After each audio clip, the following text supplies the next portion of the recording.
Good evening, viewers. I am ALANA NADIR with tonight's edition of the Regional News. We start off by telling you that Barbados is now a republic nation.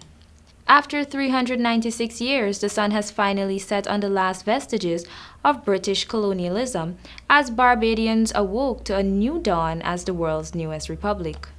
At midnight Tuesday, the very moment 55 years ago, when Barbados became an independent sovereign nation, it transitioned from Commonwealth realm to a parliamentary republic, and Her Excellency Dame Sandra Mason, the last viceroy, was officially sworn in as the republic's first president.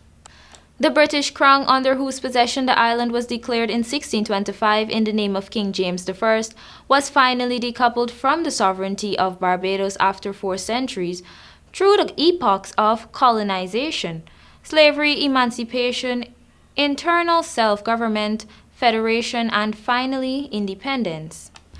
The ceremony unfolded on a clear night in the capital city, Bridgetown, with intermittent drizzles and a whiz of drone cameras above scores of dignitaries on the parade square. Prince Charles, the guest of honor for the historic celebration, was cast in the symbolic role of an outgoing head of state, as the heir to the British throne and future head of Commonwealth witnessed the loss of another Commonwealth realm, the first such transition in more than 30 years. Barbados will remain a member of the 54-nation Commonwealth. Now for news from St. Lucia. Police are investigating the discovery of a human fetus in a school toilet in north of St. Lucia Monday afternoon. According to reports, a staff member of the learning institution made a discovery. Law enforcement officials say around 12:50 p.m., officers from the CID at Grosile Police Station received a report of concealment of birth and proceeded to investigate. The officials said that officers summoned a pathologist who examined the lifeless body. They also disclosed that a post-mortem examination would take place later. Now for some international news. The U.S. scientists who created the first living robots say that life forms known as Xeon bots can now reproduce, and in a way not seen in plants and animals.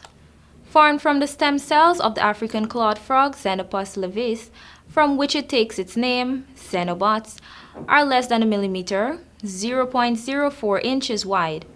The tiny blobs were first unveiled in 2020 after experiments show that they could move, work together in groups, and self-heal.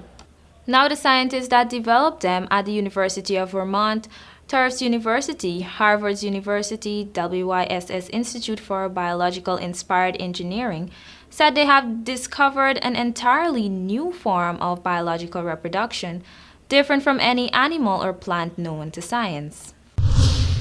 And finally, an update on the Taliban situation in Afghanistan. The Taliban executed dozens of members of the Afghan security forces after they surrendered following the militant seizure of Afghanistan in late summer. New research released by Human Rights Watch (HRW) on Tuesday alleges. The HRW report detailed the summary execution or enforced disappearance of 47 former members of the Afghan National Security Forces (ANSF), including military personnel, police, intelligence service members, and permanent militia, who had surrendered to or were apprehended by Taliban forces between August 15th and October 31st. HRW says the report is based on a total of 67 interviews, including 40 in-person interviews with witnesses, relatives, and friends of victims and Taliban fighters. Some people were granted anonymity by HRW for the report. In some cases, families reported stories of people who simply disappeared. And that concludes tonight's edition of the Regional News. I am ALANA NADIR. Thank you for joining.